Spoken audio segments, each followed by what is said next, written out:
Hello everyone and welcome. This is my first video in my new YouTube channel called Soulprism Collective, and I'm sharing this on a few platforms as well. So I'm super excited to welcome everybody here. It is new moon in Scorpio. We are on the cusp of an eclipse season. And so we're starting off in the new moon in Scorpio. So I cannot wait to share this with you, share my love. This is a labor of love. And at some point, I'm going to get all fancy pants on you guys, and I'm going to have the beautiful YouTube intro, and I'm going to have perfect sound and music. But if I waited until everything was perfect, I probably would never start. And so I am using my line 2, and I'm just going with the flow and knowing that the baby steps that I'm taking towards my goals is going to get me there. And so welcome everyone. So this is Scorpio and in the new moon, and this is the start of the new eclipse season, like I was saying. And we are really burning away what no longer serves us so that we can make space for the new energies that's coming. So Scorpio is all about that, almost like that sting. You know, my favorite saying growing up was, a kick in the ass is still a step forward. And it's so true, because sometimes we need that kick in the ass. We need that sting. We need that event that is going to catapult us into our evolution. And so at this point of the season in Scorpio, we're looking back at the last 6 months, the last 6 houses, the last 6 months, and we've grown, we've evolved, we've changed so much. And now we're ready to look at, okay, what have I grown past from? What am I ready to let go of? What skin am I ready to shed so that I can start walking in to something new, making space for new. So it's a lot of death and rebirth. I love Scorpio. So when we look at the Scorpio in the astrological, as like a Scorpio person, we know that the element is water, and it's a fixed water. So it's kind of interesting, actually, if you think about it, because a fixed sign doesn't necessarily like change. And so they can be a little bit not wanting to change, right? And the planet that it represents in our personal planets is Mars. And Mars is like this fireball. So we have this fire element and this water element, this emotional element. And Mars is like our youthful folly. It's the things that we're here to evolve from. It's the things that in our immaturity we go through, and when we come through our wisdom, we see the lessons that we have learned through our maturity. In a transpersonal state, we look at the planet Pluto. So this is generational. And Pluto is all about transformation. So Mars is the inner world, who you are. And Pluto is our relationships and who we're in relation with, and the transformation that's going to occur with our groups. So Scorpios are extremely emotional, right? Because it is a water sign. In fact, it's a fixed water sign. And they crave intimacy. They have a powerful presence and a demanding personality. I'm just curious, how many Scorpios do you know that have this fiery, this emotional energy? They're such a beautiful, they feel things so intimately, so strongly. And when you piss one off, that's it, right? So they're very courageous, they're very brave, and they're very determined. They're loyal to their soul tribe, and they have a strong sense of integrity.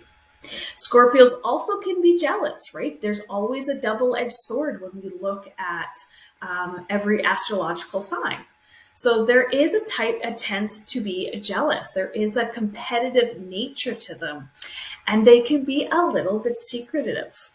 Because they have that hard shell around them, they have this presence that they sometimes mirror out instead of, and then also protecting the insides of them, like kind of like think about a crab and a Cancer, right? The crab has the outer shell to protect their softness, to protect their ooey gooey middle. Scorpio has that as well. So they have that outer shell to protect themselves, but they also have that sting, right? So when they're done in a relationship, they will sting you because they are done. They are going to burn that bridge. And so that is like a very interesting element of the Scorpios. And so when we think about Scorpio in our charts, in our human design chart, in our natal chart, where it shows up for us, in what planet and what house, these are kind of things that we look at. And if you have a person in your life that is a Scorpio, you can kind of understand them a little bit differently. Now, if you look at it in the tarot, which I absolutely love, I love looking at things in so many different ways. And that's one thing you'll notice working with me is that I like to take the expanded look at everything and look at it at different angles. And so with the Scorpio, the tarot card in the major arcana is the Death card. And so when we look at the Death card, it can be a little scary. And people see this card as somebody's dying or I'm dying or, it's a scary card. And this is where I want you to take a deep breath in. Because death is just a transformation to another layer of who you are. So Death is riding in a beautiful white horse while holding a black flag with a white design. So we see the white design here, and it's got the 5 different directions, right?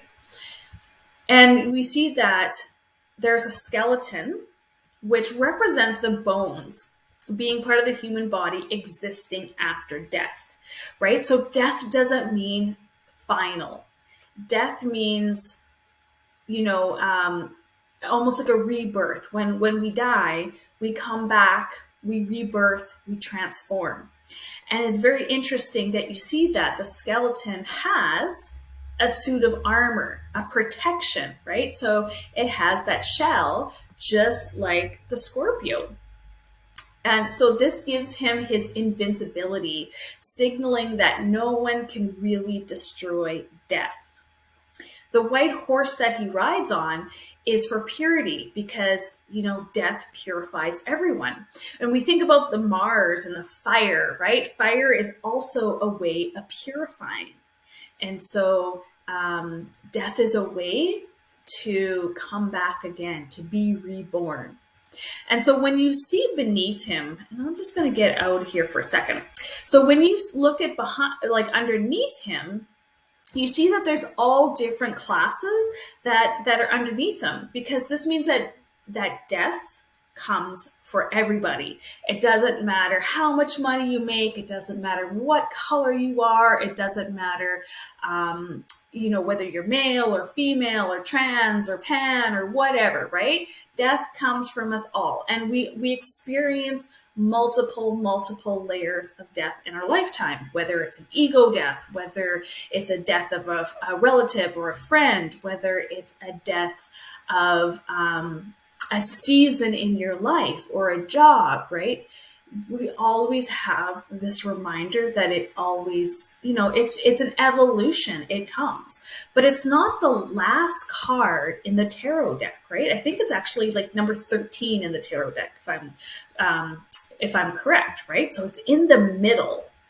And so there is a rebirth after Scorpio.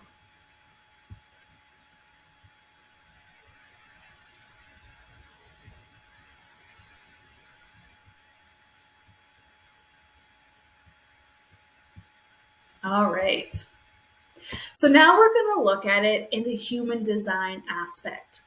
And so Scorpio is represents the gate 44 in the human design, and it actually comes out of the spleen. So it's this gate right here, out of the spleen. And so the gate of truth is what Karen Curry Parker calls it in the quantum human design. In the I Ching, it's called, I think it's called coming together, right? It's called coming together. And in human design, it's the archetype is called energy. So really, it depends on who it is you're learning from and what vibration you're coming into this archetype and learning about this archetype. So the new moon invites us to connect to the people in our lives that really feed our souls. We intuitively know who is right for us. And actually, this gate is all about the smell. So we can literally smell who is right for us and who is not right for us. We can smell through the pheromones. It's like, we can smell a rat. We can smell who is in our soul tribe. So there are some people that are right for us, and others who are temporarily in our lives for our continued evolution. Because there's always a pattern, there's always a reason. So looking at past patterns and lessons in our lives can bring us new awareness of if we are living in alignment with our truth, and turn our pain into a source of power. So this is really finding the lessons, for the blessings from the lessons. What is it that we have come here to evolve in our youth, in our Mars, in that fire, that masculine, that, kind of going head first and scraping your knee. And what is the lesson that you learn from that? So we may be ready to break free from old habits, old relationships, and ways of thinking that no longer serve us, so that we are ready to start again. So I have this in my unconscious sun. So I truly connect to this sign, and this is probably one of my favorite times of year. So we're going to do some journaling.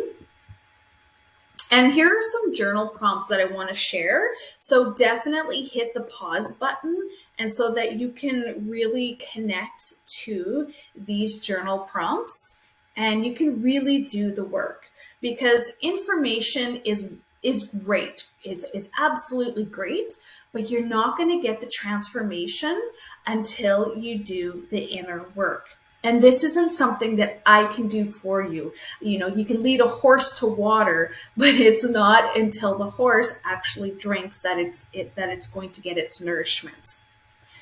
So here are some of the journal prompts that I would love for you to kind of come into and ask yourself, so that you can come into your own growth. What habits and patterns have I developed that no longer serve me? And you may see the pattern, you may see the habit, but ask yourself, am I ready to let it go? And if you are not, acknowledge it. Be aware of it. And try not to judge yourself so harshly if you're not ready. Bring some compassionate awareness to the habits and patterns that you have developed, right? Within the last 6 months, within your lifetime. Just bring awareness to them is the first step. And then ask yourself, am I ready to let them go? Do they still serve me? What have these lessons taught me about myself? Because really, we develop habits and patterns for self-preservation, right? To keep us safe, to keep us playing small, to keep us in a sense of suffering or being comfortable in a small life. Those are some of the reasons why we develop habits and patterns that probably don't serve us, right? They're not here for our expansion. What are the blessings from those lessons? Like, what is it that you have learned? What is it that you can look at it in an expanded way and feel gratitude for these lessons that you've learned? Where am I living a little too comfortable? Now, this is calling yourself out with, once again, with a grateful heart. But where are you living a little bit too comfortable? Where is it that I'm ready to play a little bit bigger because I've been playing too small and not really satisfied in my life? So if you're not feeling satisfied in your life, you may look for satisfaction or fulfillment in other parts of your life. And there may not be a balance. So what have I been rationalizing as a reason for this? Like, what stories have I been telling myself and others to keep me in this protective bubble? The gate 20 or the gate 44 connects with the gate 44, not connects with, but is a programming partner. And the gate 24 comes out of the ajna. So it is deep in our mental focus. It's deep in our rationalizing. So what stories, where have I become addicted in my life? And why? Really feeling into the reasons why. So new moons generally is a place where we start and create a new intention. And so we are using these journal prompts to launch us to what it is that we are ready to create with grace and ease and a grateful heart.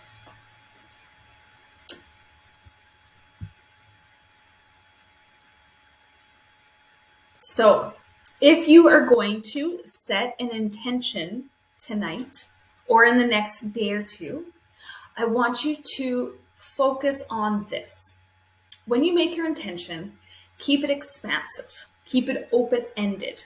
I want this or better, because we do tend to ask for something that we're comfortable with. We tend to ask for things that we believe that we can manifest. I lovingly guide you to ask for what you want and something better. How is it that you want to feel? Calibrate an emotion that you're going to be able to feel into, to cultivate, to hold as though you've already gotten it. So it's, I want, to tell you that if you say, I want this and I won't be happy until I get this, you're living a life of lack. So if you can connect to the feeling of, I have this, I know this is coming to me, and you're holding the vibration of it already, then your heart is going to open up and it's going to bring that experience to you. So how is it that you want to feel? Why do you want your intention? What is your why? And how will it serve you? And who does it affect? Is it just for you? Is it for your family?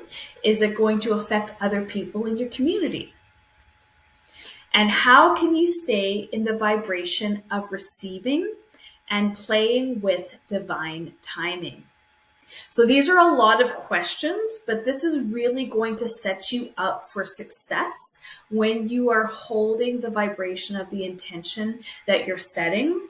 And new moons are a perfect time, especially now, especially on the cusp of an eclipse season, especially in Scorpio, when we are burning away our old stories, what no longer serves us, so that we can bring in what it is that we want and what it is that we have evolved into, and we may change what it is that we want. Like, for instance, what you thought you wanted in January may not be the same thing that you want now that it is November. So, this is why it's so important that we keep looking at it. We keep changing our goals, changing our desires as we evolve. So let's work together. If anything that I have said kind of sparked some interest for you, then I invite you to book a discovery call, or like I like to call it, an empowerment call. And we can have a conversation and see if any of my programs or coaching is in alignment with your goals. So as always, you can find me on Instagram at I am Tammy Mack, or my new YouTube channel, which is called Soulprism Collective. Happy new moon, everyone.